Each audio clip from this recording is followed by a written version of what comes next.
الكريم أما بعد فأعوذ بالله من الشيطان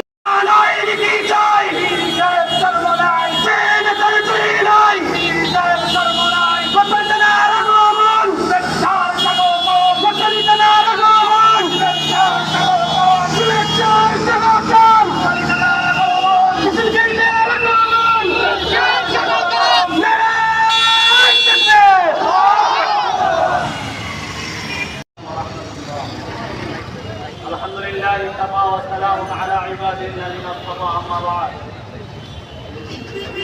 বাংলাদেশ সিলেট জেলা ও মহানগর কর্তৃক আয়োজিত গণসমাবেশের সম্মানিত সভাপতি সাহেব আজকে এই সমাবেশে উপস্থিত থাকবেন বাংলার লাখ কোটি তৌহিদি জনতার হৃদয়ের স্পন্দন মুফতি সৈয়দ মোহাম্মদ ফয়জুল করিম সাহেবের জন্মদিন সুপ্রবস্তিনী আমরা আজকে সাহেবের অপেক্ষায় অপেক্ষমান। আজকে আমরা সিলেটবাসী সাহেবের কাছ থেকে এই ধরনের নির্দেশনা আসবে ইনশাআল্লাহ এই সিলেট জেলার প্রতিটি অঞ্চলে ইসলামী আন্দোলনের পদক্ষেপ বাস্তবায়ন করবো আমরা ইনশাআল্লাহ। এই বলে আমরা সংক্ষিপ্ত বক্তব্য এখানে সমাপ্ত করলাম। নাসরুল মিনাল্লাহি ওয়া ফাতহুল করিম ওয়া বাশশিরিল মুমিনিন। প্রিয় উপস্থিতি, আমরা যারা এখানে উপস্থিত আছি আমরা এই পুণ্যভূমি শাহজালাল শাহপুরানের পুণ্যভূমি সিলেটের সন্তান। আমাদের এই সিলেটের কোন একজন ব্যক্তি কোন একজন নাগরিকও যাতে আমাদের জন্য কষ্টের শিকার না হয় এটা আমাদেরকে খেয়াল রাখতে হবে ইনশাআল্লাহ। বাম পাশে যে রোডটা আছে খোলা থাকবে, মধুবনের সামনে দিয়ে যে রোডটা আছে সেটাও খোলা থাকবে। গাড়ি চলতে দিতে হবে, গাড়ি চলবে। এবং আসান মার্কেটের মূল গেট সহ গেটগুলোকে পরিষ্কার রাখা লাগবে। স্বেচ্ছাসেবকবৃন্দের দৃষ্টি আকর্ষণ করছি, আমার ব্যবসায়ী ভাইদের এখন অত্যন্ত গুরুত্বপূর্ণ একটি সময় ব্যবসা যাতে কোনো ধরনের ক্ষতি না হয় গেটগুলোকে খেয়াল রাখতে হবে। মার্কেটের ভিতরে অযথা কোনো ভিড় করা যাবে না। আমরা সকলে মিলে আজকে জনগণের স্বার্থের এই প্রোগ্রামকে বাস্তবায়ন করবো ইনশাআল্লাহ।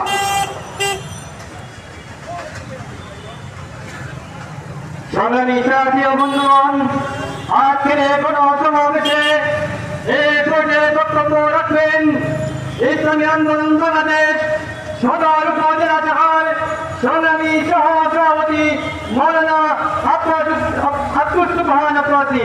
বক্তব্য রাখবেন মৌলানা আব্দুল সুবহান আফরাসি।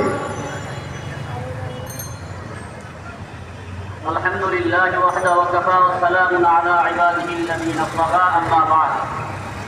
ইসলামী আন্দোলন বাংলাদেশ সিলেট জেলা ও মহানগরের উদ্যোগে আয়োজিত আজকের গণসমাবেশের সম্মানিত সভাপতি সাহেব, উপস্থিত ইসলাম প্রিয় তৌহিদি জনতা ও আমার কলিজা টুকরা নেতৃবৃন্দ, তৌহিদি জনতা, আপনারা এখানে ইসলামী আন্দোলন বাংলাদেশে নাকি আপনারা এসেছেন, আপনাদের হৃদয়ে এই সমাবেশ থেকে সাক্ষ্য দিচ্ছে ইসলামী আন্দোলন বাংলাদেশ মানুষের সমাবেশে রূপান্তরিত হয়েছে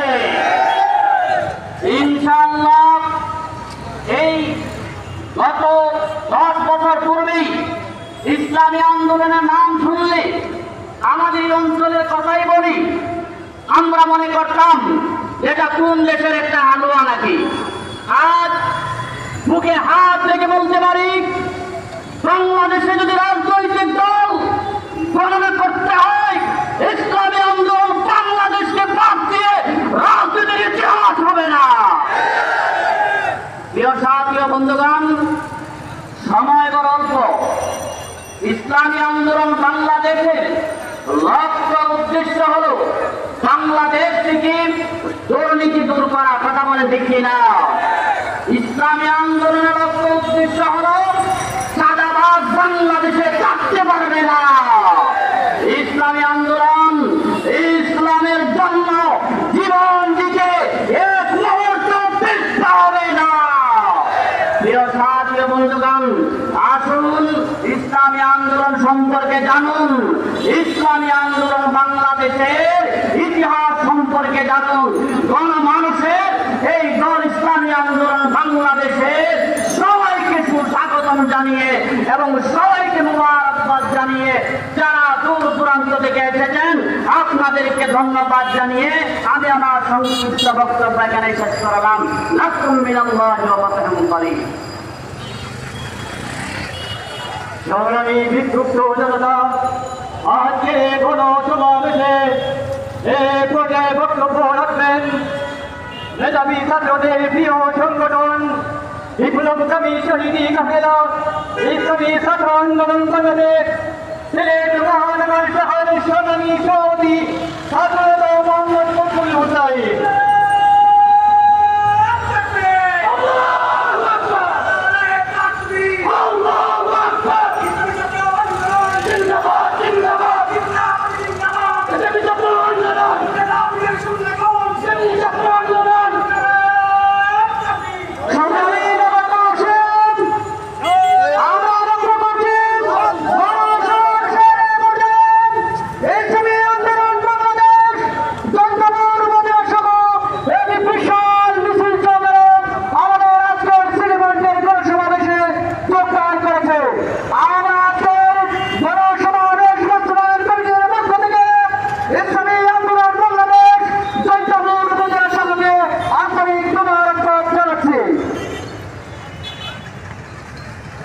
السلام عليكم ورحمة الله نحمده ونشكره ونصلي على رسوله الكريم أما بعد فأعوذ بالله من الشيطان الرجيم بسم الله الرحمن الرحيم هو الذي أرسل رسوله بالهدى ودين الحق ليظهره على الدين كله ولو كره المشركون صدق الله العظيم।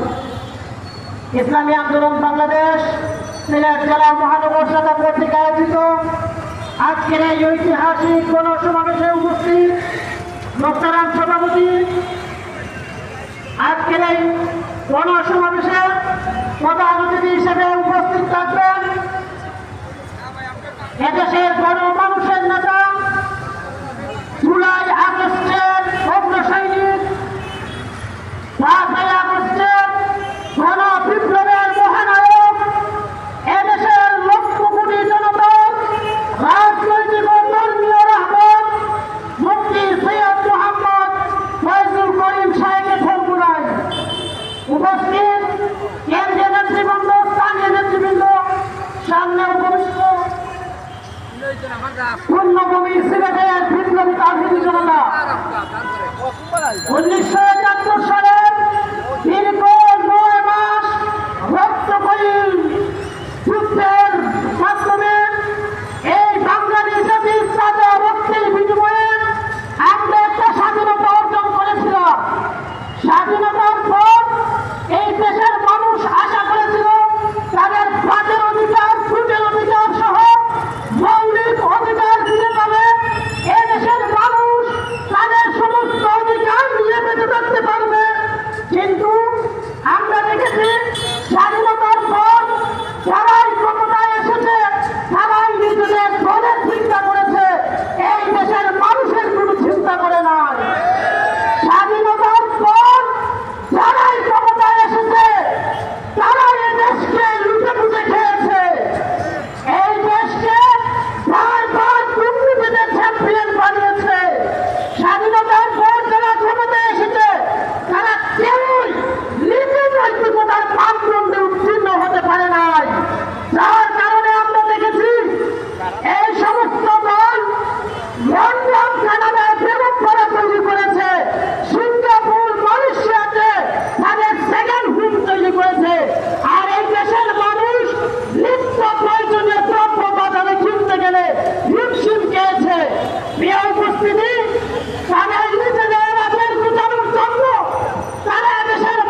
বলেছি, আর কোনো ক্যাম্পাসের রকম দায়িত্ব চলতে দেওয়া হবে না।